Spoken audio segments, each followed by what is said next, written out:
नमस्कार, स्वदेश न्यूज देख रहे हैं आप। मैं हूं आपके साथ ऋषभ सोनी और लेकर आया हूं हमारा खास कार्यक्रम अग्निपथ। अग्निपथ में आज हम बात करेंगे सीमांचल के सियासी पेच की। बिहार में चुनाव की रणभेरी बज चुकी है। साल के अंत में यानी कि अक्टूबर नवंबर में राज्य के करीब 13 करोड़ लोग एक बार फिर से अगले 5 सालों के लिए नई सरकार चुनेंगे। लेकिन 243 सीटों पर होने वाले विधानसभा चुनाव के लिए सियासी दांवपेच जारी है। बिहार विधानसभा चुनाव 2025 में सबसे दिलचस्प लड़ाई सीमांचल में नजर आ रही है, जहां सबकी नजरें मुस्लिम वोटरों पर है। राज्य में सरकार बनाने की तमाम संभावनाओं में सीमांचल के 4 जिलों की 24 सीटें बेहद अहम मानी जाती हैं। इस बार भी सबसे ज्यादा दिलचस्प लड़ाई सीमांचल में नजर आ रही है, जहां सबकी नजरें मुस्लिम वोटरों पर हैं, क्योंकि जेडीयू का वक्फ संशोधन बिल का समर्थन करने से बिहार में मुस्लिम वोट बैंक पर गहरा असर पड़ सकता है। पार्टी ने 2025 के चुनाव को ध्यान में रखते हुए अपनी रणनीति बदली है। मुस्लिम वोटरों की चिंता को दरकिनार कर दिया है। इससे पार्टी के कई मुस्लिम नेता नाराज हैं और पार्टी छोड़कर जा रहे हैं। पार्टी के रणनीतिकारों ने बिहार चुनाव 2025 के लिए रणनीति बदलने के संकेत अभी से देना शुरू कर दिए हैं। नीतीश के करीबी मंत्री अशोक चौधरी ने साफ कह दिया है कि नीतीश को किसी मौलाना की जरूरत नहीं है, यानी कि अब जेडीयू 17% मुस्लिम वोट बैंक के चक्कर में 83% वोट बैंक को नहीं खोना चाहती है। लेकिन इस इलाके में सबसे बड़ी चुनौती आरजेडी के सामने है। राज्य की 3 प्रमुख पार्टियां बीजेपी, जेडीयू और आरजेडी पहले ही चुनावी मैदान में उतर चुके हैं, जबकि कांग्रेस एक बार फिर से अपना वजूद बचाने की कोशिश में है। कन्हैया कुमार को कृष्णा अल्लावरू की अगुवाई में आगे बढ़ाकर कांग्रेस हर संभव प्रयास कर रही है। कन्हैया कुमार भी आजकल सीमांचल की गलियों में नजर आ रहे हैं। तमाम पार्टियों ने चुनाव अभियान का आगाज यहीं से किया है। इसकी वजह साफ है कि यहीं से तय होता है कि बिहार की गद्दी पर कौन बैठेगा। सीमांचल को भले ही बिहार का सबसे गरीब और पिछड़ा क्षेत्र माना जाता हो, लेकिन मुस्लिम बहुल इलाका होने के कारण ये वोटों के लिहाज से कई राजनीतिक दलों के लिए बेहद महत्वपूर्ण है, जो इसे एक उपजाऊ राजनीतिक जमीन बनाता है। तो यहां पर सीमांचल में सियासी दांवपेच तो फंसा हुआ है, लेकिन अब यहां पर तमाम पार्टियां चुनावी मैदान में तो उतर चुकी हैं। वक्फ बोर्ड जब सभा में संशोधन के बाद पास हुआ और उसके बाद जितने भी जेडीयू के मुस्लिम वोट बैंक थे वो छिटकते चले जा रहे हैं और यही डर भी जेडीयू को सताता रहा।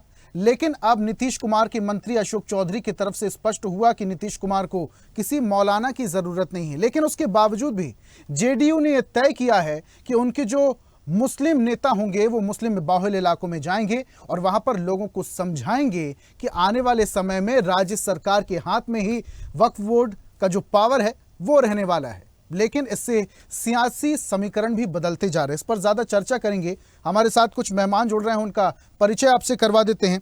अनिल गोयल हैं, नेता बीजेपी से हमारे साथ जुड़ रहे हैं। आरजेडी प्रवक्ता भी हमारे साथ जुड़ रहे हैं, संजय सिंह यादव जी। सर बहुत स्वागत है आपका। और जेडीयू नेता अनुपम कुमार हमारे साथ जुड़ रहे हैं। सर आपका भी बहुत बहुत स्वागत है। और सबसे पहला सवाल मैं जेडीयू नेता अनुपम कुमार से ही करूंगा। सर, अभी मंत्री अशोक चौधरी ने तो स्पष्ट कर दिया है कि नीतीश कुमार को किसी मौलाना की जरूरत नहीं है।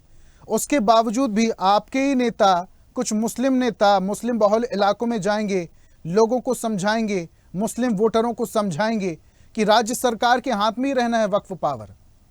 अनुपम जी सुन पा रहे हैं? लगता है अनुपम जी तक मेरी आवाज नहीं पहुंच पा रही, कुछ तकनीकी समस्या है। वापस से आएंगे उसको दुरुस्त करके। अनिल जी का रुख कर लेते हैं। अनिल गोयल हमारे साथ जुड़े हुए हैं बीजेपी का पक्ष रखने के लिए। सर आपसे समझना चाहेंगे सीमांचल के जो 4 जिले हैं जहां पर मुस्लिम बहुल वोट बैंक ज्यादा है, ये किस लिहाज से राजनीतिक समीकरण बदल सकता है और बीजेपी के लिए भी यहां पर पैठ बनाना आसान नहीं होगा? देखो, आप चीजों को वोट के आधार पर देख रहे हो। मेरी आवाज आ रही है? जी बिल्कुल आ रही है सर। वोट के आधार पर ही देखूंगा क्योंकि चुनाव है। मेरा इस कहना है कि आप चुनाव की दृष्टि से देख रहे हैं। हमने ये वक्फ कानून जो बिल लाए हैं वो देश के हित के लिए लाए हैं, देश के मुसलमानों के हित के लाए हैं, देश के गरीब मुसलमानों के महिलाओं के हित में लाए हैं। हर चीज को राजनीतिक लेकिन जिनके हित में आप लाए हैं साहब वो खफा हैं। आप जिनके हित में बिल लाए हैं वो खफा हैं। नहीं, अगर कुछ लोग, मुट्ठी भर लोग खफा हों और वो भी अपना राजनीतिक हित साधने के लिए खफा हों, या वो जो अनिल माफिया जी, टाइप के जिन्होंने अनिल जी, की जमीन पर बहुत कब्जा निवेदन कर। के साथ, अनिल जी बहुत निवेदन के साथ मैं आपको बीच में रोक रहा हूं। आप जो मुट्ठी भर बोल रहे हैं वही तय करते हैं बिहार की सीट पर कौन बैठेगा। आप ये आप बहुत अच्छे देखो, से जानते हैं सर। मैं ये बात कह रहा हूँ बड़ा स्पष्ट कि जनता फैसला करेगी किसको सीट, किसको बिहार की सत्ता देनी है, किसको नहीं देनी है। ठीक है, लेकिन हमको हमको चुनाव के समय हम चुनाव की बात करेंगे। अभी तो देश के हित में, देश के गरीब मुसलमानों के हित में हमने जो फैसला करा है, उस फैसले में हमें मुस्लिम समुदाय का ही फायदा है। आप ये बताएं कि कितनी बड़ी प्रॉपर्टी है, कितने किन किन माफियाओं के कब्जे पर है, जो लोग इन जमीन पर कब्जा करे बैठे हैं, मुस्लिम समुदाय के भी क्यों ना वो माफिया लोग हैं, और वो गरीब मुसलमानों को उसका लाभ नहीं मिले, पारदर्शिता नहीं आए। आप अनिल जी, 1500 साल के किशनगंज, पुरानी मंदिरों अररिया, पर कटिहार, पूर्णिया, यहाँ के मुस्लिम वोट बैंक को कैसे समझाएंगे कि ये जो बिल लाया गया है ये उनके हित में। आप एक बात बताओ कि जैसे जैसे समय बीतेगा और हम उनको बताएंगे उन जी अनिल जी, कानून के बिल को इन्होंने खूब विपक्षी दलों ने मतलब बहकाया, किसानों को भड़काया, आंदोलन करे। लेकिन जब चुनाव आए तो उन्हीं किसान भाइयों के समर्थन से हम चुनाव जीते, क्योंकि उन किसान भाइयों को समझ में आ गया है कि ये जो विरोध करने वाले लोग हैं वो माफिया टाइप के लोग हैं। उनके लिए जब हित, तो बिल्कुल बड़ा स्पष्ट मत है कि सबका साथ, सबका विकास, सबका विश्वास और सबका प्रयास। जब हम सबको लेकर चलते हैं, हम हिंदू मुस्लिम नहीं कर रहे। हम आज अगर हम राशन बांटते हैं तो हर मुसलमान भाई को भी राशन मिल रहा है जिसको आवश्यकता है।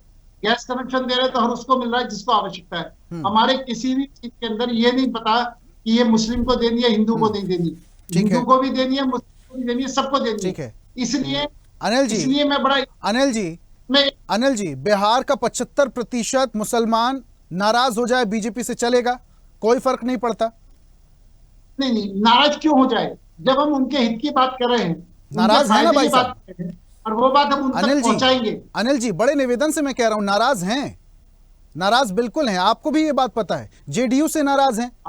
और यही वजह है, ये जो बिल का समर्थन नीतीश कुमार ने किया, यही वजह है कि जो 4 जिले हैं जहां पर पूरे बिहार के 75% मुस्लिम वहां निवास करते हैं, वो एक एक कर पार्टी छोड़ रहे हैं। और यही वजह है कि नीतीश कुमार को और उनके जो नेता मंत्री होने उस इलाके में जाकर लोगों को समझाने की जरूरत पड़ रही है। ठीक है, वापस से आऊंगा आपके पास, ठीक है, वापस से आऊंगा आपके पास। आरजेडी नेता भी हमारे साथ जुड़े हुए हैं, संजय सिंह यादव जी। संजय जी, आपसे समझना चाहेंगे, ठीक है, जेडीयू से मुस्लिम वोट बैंक छिटक सकता है, बीजेपी से वोट बैंक छिटक सकता है, आरजेडी के लिए भी जमीन तलाशना और वहां पर पैठ बनाना इतना आसान नहीं होगा। कांग्रेस जिस तरीके से वहां पर अपनी जमीन खोजने के लिए प्रयास कर रही है, कन्हैया कुमार का सहारा ले रही है, पप्पू यादव जमीनी स्तर पर उतर कर काम कर रहे हैं, इतना आसान तो आरजेडी के लिए भी नहीं होगा। संजय जी, संजय जी, मेरी आवाज आप तक पहुंच पा रही है? संजय जी सुन पा रहे हैं? लगता है संजय जी तक मेरी आवाज नहीं पहुंच पा रही है। वापस से अनिल जी का मैं रुख करूंगा। सर देखिए, यहां पर मुकाबला तो कड़ा है, चाहे मैं आरजेडी की बात करूं, जेडीयू की बात करूं, बीजेपी कांग्रेस की बात करूं, मुकाबला यहां पर तो कड़ा है। किस तरीके से आप वोट बैंक को साधेंगे? आज हम बात सीमांचल की कर रहे हैं। अनिल जी, मैं जब वोट बैंक की बात करते हैं तो हम पर ये आरोप लगाते हैं सांप्रदायिकता का। आज ये जो है मुस्लिम मतदाताओं को एकजुट करने का जो रणनीति बना रहे हैं, ध्रुवीकरण बना रहे हैं, क्या ये सांप्रदायिकता नहीं है? जब वो सांप्रदायिकता का वो काम करते हैं, हमारे ऊपर आरोप लगाते हैं। आप बार बार एक बात कह रहे हैं कि हम राजनीति में देश की सेवा जुड़ी हुई है, बिहार के विकास की बात है, देश के विकास की बात है, देश के गरीब मुसलमानों के विकास की बात है, देश की महिलाओं की, मुस्लिम महिलाओं के विकास की बात है। हमारे जितने भी काम हुए हैं, हर समाज के हर लोग को साथ में लेकर के चल के सबके विकास की बात है।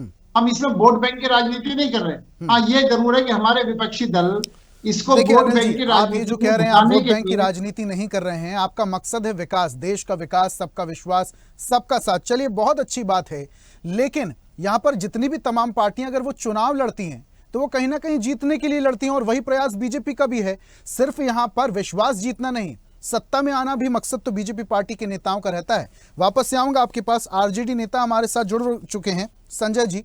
संजय जी, मेरी आवाज आप तक पहुंच पा रही है? मेरी आवाज आ रही है? मेरी जा रही है? जी संजय जी, मेरी आवाज आप तक पहुंच पा रही है? जी जी ठीक है, मैं सवाल करता हूं संजय जी, इतना आसान नहीं होगा आरजेडी के लिए, आपके लिए भी सीमांचल में वोट बैंक साधना इतना आसान नहीं होगा। तमाम पार्टी के लिए तो है नहीं। चलिए ठीक है, वोट बैंक मुस्लिम जो था वो जेडीयू से छिटक गया, बीजेपी से छिटक गया, लेकिन बाकी पार्टियां भी है, एआईएमआईएम है, कांग्रेस ने कन्हैया कुमार को उतार दिया है, पप्पू यादव जमीनी स्तर पर उतर कर काम कर रहे हैं। आपके लिए भी इतना आसान नहीं होगा। ऋषभ जी, जहाँ तक हमारी पार्टी राष्ट्रीय जनता दल का सवाल है और हमारे नेता आदरणीय तेजस्वी यादव जी का सवाल है, हमारे पहले के नेता थे लालू प्रसाद यादव जी, ये लोग मुद्दे और सिद्धांत की राजनीति करते हैं। सत्ता के आ गए तो ठीक है, सत्ता ना भी है तो अपने सिद्धांत से अड़े रहते हैं। तो राष्ट्रीय जनता दल ने बस बिल का विरोध किया है और जनता क्या निर्णय लेगी वो 2025 के नवंबर में होने वाले बिहार विधानसभा चुनाव में परिलक्षित होगा। लेकिन जहाँ तक भाजपा का सवाल है, भाजपा तो माइनस मुस्लिम राजनीति ही करती है। और लेकिन भाजपा के साथ संजय जी माफ कीजिएगा, मैं बीच में आपको रोक रहा हूँ, टोक रहा हूँ, लेकिन आरजेडी के एक नेता दावा कर रहे थे, मैं नाम नहीं लूंगा, कुछ समय पहले दावा ही कर रहे थे कि तेजस्वी यादव ही आने वाले मुख्यमंत्री हैं। मुख्यमंत्री बनना है तो वोट बैंक भी तो साधना होगा, वोट भी तो चाहिए होगा, कैसे साधेंगे, कैसे होगा? मैंने भी दावा किया है जी, और मैं आज अपने दावे को दोहरा रहा हूँ जी। 2025 में बिहार का जो बिहार विधानसभा चुनाव होने वाला है, ठीक है, निश्चित रूप से बिहार की जनता, सभी वर्गों की जनता तेजस्वी यादव जी को मुख्यमंत्री बनाने जा रहे हैं। जनता ने मन बना लिया है बिहार में इस बार, युवा नेता जिसके पास नेशनल इंटरनेशनल विजन है तेजस्वी जी के पास, और जो भी उनको मौका मिला डिप्टी सीएम के रूप में 2 बार, उनका जो परफॉर्मेंस रहा है जो डिप्टी सीएम, 5 लाख लोगों को रोजगार दिया, युवाओं को, जिसमें सभी वर्ग के लोगों को उसने रोजगार दिया। यही वजह है कि उनका एक आकर्षण बना है बिहार के नौजवानों के, छात्रों के लिए। अच्छा, एक बयान ध्यान आ रहा है मुझे संजय जी, तेजस्वी जी का एक बयान ध्यान आ रहा है जहां पर उन्होंने कहा था कि अगर हमारी सरकार बनती है, आरजेडी की सरकार बनती है, तो ये जो वक्फ बिल जो है इसको कूड़ेदान में फेंक देंगे। इतना आसान होगा? बिल्कुल आसान, हर एक राज्य का अपना निर्णय होता है। ये तो अगर बिहार में राष्ट्रीय जनता दल की सरकार बनेगी तो निश्चित रूप से हमारे नेता आदरणीय तेजस्वी यादव जी ने जो कहा है वक्फ बिल को लेकर के कि कूड़ेदान में फेंक देंगे, तो निश्चित रूप से हम लोग फेंक देंगे। चलिए ठीक है, मैं बता, ठीक है संजय जी, वापस से आऊंगा आपके पास। जेडीयू प्रवक्ता भी हमारे साथ जुड़ चुके हैं, अनुपम जी, उनका भी रुख कर लेते हैं, उन्हें भी चर्चा में शामिल कर लेते हैं। सर, क्या कहेंगे? वक्फ संशोधन बिल पास हुआ, नीतीश कुमार ने समर्थन किया, विरोध होने लगा मुस्लिमों की तरफ से, सीमांचल को कैसे साधेंगे साहब? 75% वोटर जो हैं, मुस्लिम वोटर जो हैं, वो सीमांचल के इन 4 जिलों में ही रहते हैं। बिल्कुल, आपका बहुत बहुत धन्यवाद। मैं मुजफ्फरपुर महानगर का जनता दल का अध्यक्ष हूँ, प्रवक्ता नहीं।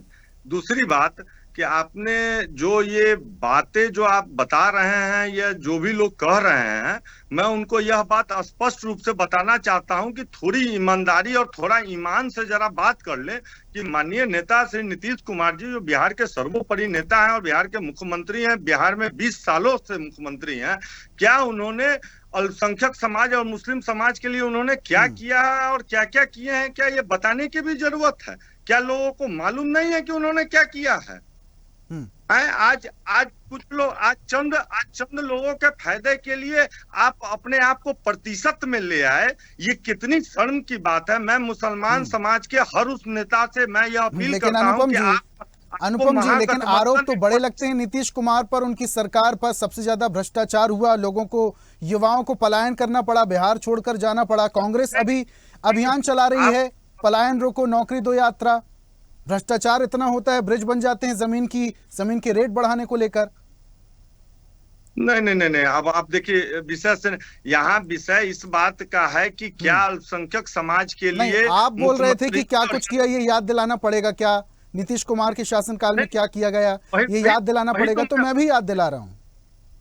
नहीं, मैं भी आपको यह बात स्पष्ट रूप से मैं थोड़ा बता देना चाहता हूं कि क्या मुख्यमंत्री श्री नीतीश कुमार जी ने यह अपराध किया था कि 7वां वेतन आयोग जितने भी मदरसा के शिक्षक थे सबको देने का काम सीमांचल को कैसे साधेंगे अनुपम जी? अनुपम जी विषय पे लौटते हैं, अनुपम जी विषय पे लौटते हैं, सीमांचल को कैसे साधेंगे? अनुपम जी, सीमांचल को कैसे साधेंगे? 75% मुस्लिम वोट बैंक सीमांचल में रहता है। मैं आ रहा हूं, जरा एक सेकंड जरा सुन लिया जाए कि आप ये कांग्रेस के या महागठबंधन के नेताओं से पूछिए कि भागलपुर दंगा क्या हुआ था और किसके रीजन में हुआ था, और भागलपुर दंगा के पीड़ितों को न्याय किसने दिया, भागलपुर दंगा के बेवाओं को पेंशन आज तक किसने दे रहे हैं। वो काम सर्वोपरि नेता श्री नीतीश कुमार जी की देन है, वो किसी को दूसरे लोग नहीं दे रहे हैं। आप लोग सिर्फ, और मुझको तो अफसोस होता है कि मेरे बहुत मित्र भाई इस मित्र हमारे मुसलमान समाज से हैं, हम लोग में गंगा जमुना तहजीब के तरह हम लोग एक दूसरे के पर्व त्योहार में मिलते हैं, और महागठबंधन के नेता लोग मुसलमान समाज को 1% में ले आए हैं। क्या मुसलमान समाज 1% है? 16% और 17% नहीं। लेकिन मंत्री अशोक चौधरी, अनुपम जी एक बयान कोट करूंगा मैं। मंत्री अशोक चौधरी कह रहे हैं कि नीतीश कुमार को किसी मौलाना की जरूरत नहीं है। ये क्या है? देखिए, ये हमारे माननीय नेता हैं, हम लोग के मंत्री हैं बिहार सरकार में, ये उनका बात है। देखिए बात यहाँ नेता की हो रही है। श्री नीतीश कुमार जी की बात कीजिए, जनता दल यूनाइटेड की बात कीजिए। अरे तो अशोक चौधरी भी तो आपके ही नेता है साहब, अशोक चौधरी भी आपके ही नेता हैं, उनके बयान को भी तो आप स्पष्ट करेंगे कि ये जो कहा है अशोक चौधरी ने कि किसी मौलाना की जरूरत नहीं है, तो क्या सीमांचल पर इस बार फोकस जेडीयू का नहीं रहने वाला है? क्या सीमांचल को साधना नहीं है? यही तो मैं आपके माध्यम से, मैं मुसलमान समाज के सभी नेताओं से मैं यह विनम्र पूर्वक मैं पूछना चाहता हूं कि क्या माननीय नेता नीतीश कुमार जी ने आपके समाज के लिए जो कार्य जो पूर्व में किए हैं वर्तमान में कर रहे हैं, क्या वो मतलब कि सही था कि गलत था? ये सिर्फ बोल दें कि आज चाहे भागलपुर दंगा हो, चाहे आपको 7वां वेतन आयोग देना क्या हो, आप मैट्रिक के एग्जाम में प्रथम लाते हैं तो 10,000 रुपया हो, आप इंटर और उसको क्या बोला जाता है, हाँ मौलवी के एग्जाम में उसमें प्रथम श्रेणी लाते हैं विद्यार्थियों को तो 15,000 रुपया दिया जाता है। तो क्या ये सब चीज आज भी हमारे ही पार्टी के 2 नेता एमएलसी हैं? जनता माननीय नेता श्री नीतीश कुमार जी ने अभी हाल में ही अगर एमएलसी बनाने का अगर काम किया बिहार से, तो अल्पसंख्यक समाज से ही गए हैं। तो ये मत बोलिए कोई आदमी की नेता श्री नीतीश कुमार जी ने मुसलमान समाज या अल्पसंख्यक समाज के लिए क्या नहीं किया है। लेकिन देखिए अनुपम जी, मुझे लगता है कि जो आपकी पार्टी के मुस्लिम नेता हैं और मुस्लिम कार्यकर्ता जो पार्टी छोड़कर जा रहे हैं, सबसे पहले उन्हें समझाने की जरूरत है, उन्हें रोकने की जरूरत है। ठीक है, वापस से आऊंगा आपके पास। मैं संजय जी का रुख कर लेता हूं जरा एक बार फिर से। संजय जी, पूरी बात आपने सुनी, पूरी लंबी फेहरिस्त उन्होंने बताई। ठीक है अनुपम जी, आऊंगा वापस से आपके पास। अनुपम जी आऊंगा वापस से। अनुपम जी आऊंगा। अनुपम जी आऊंगा। अनुपम जी वापस से आऊंगा, पूरा मौका दूंगा आपको मैं। जल्दी से एक छोटा सा क्वेश्चन, छोटी सी प्रतिक्रिया संजय जी से ले लेते हैं। संजय, पूरी बात आप सुन रहे थे, अनुपम जी ने लंबी फेहरिस्त बताई, जल्दी से मैं कोट करूंगा। छोटा सा एक मेरा सवाल रहेगा कि बिहार के जो युवा हैं वो कहते हैं कि जब से होश संभाला है तब से नीतीश कुमार को ही मुख्यमंत्री देखा है, आरजेडी की राह भी इतनी आसान नहीं होगी। और लंबी फेहरिस्त, अनुपम जी तो कह रहे हैं मुस्लिम वोट बैंक, मुस्लिमों के लिए क्या क्या किया है नीतीश कुमार ने, ये गिनाने की जरूरत थोड़ी है। संजय जी, संजय यादव जी, सुन पा रहे हैं मेरी आवाज? लगता है संजय जी तक मेरी आवाज नहीं पहुंच पा रही। अनुपम जी जल्दी से अपनी बात रखिएगा, समय मांग रहे थे। संजय जी आ गए हैं क्या? नहीं, संजय जी अभी नहीं आए, मैं सुन रहा हूं, हमारी पब्लिक सुन रही। सर प्लीज बोलिए।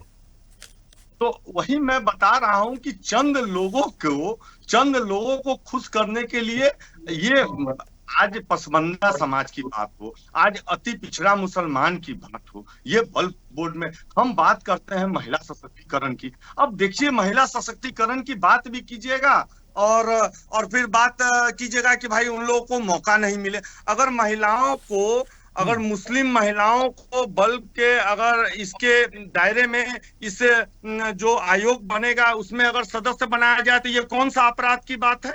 आप महिला सशक्तिकरण की बात पूरे देश में करते हैं, क्या मुस्लिम महिलाओं को आगे नहीं आना चाहिए? क्या वो समाज के मुख्य धाराओं में नहीं जाके बैठेंगी? यह अपराध है। अगर यह अपराध है तो मैं वैसे मानसिकता के लोगों को, अनुपम जी, क्या आप ये बात मानेंगे, क्या आप ये बात मानेंगे कि बिहार का मुसलमान संशोधन बिल के समर्थन के बाद नीतीश कुमार से जेडीयू से खफा है?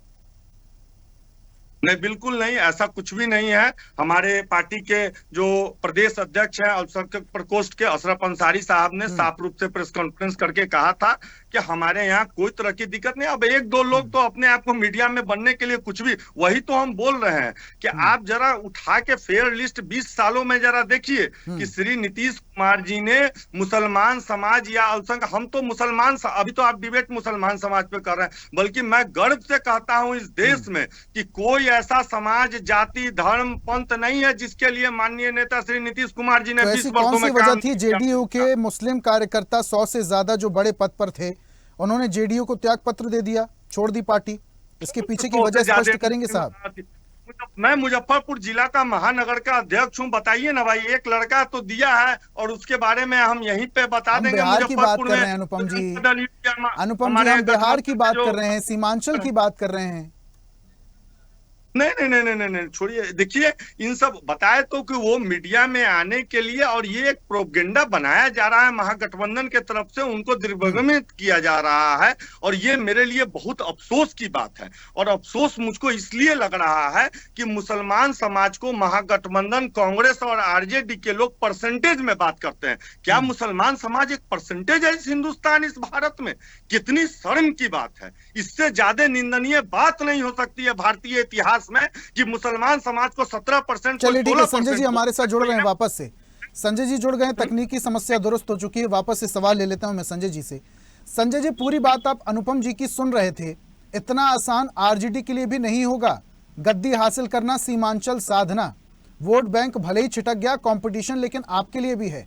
और जिस तरीके से अनुपम जी एक लंबी लिस्ट गिना रहे थे कि नीतीश कुमार ने क्या क्या किया बिहार की जनता के लिए और बिहार के मुसलमानों के लिए, तो ये भी कम नहीं होगा।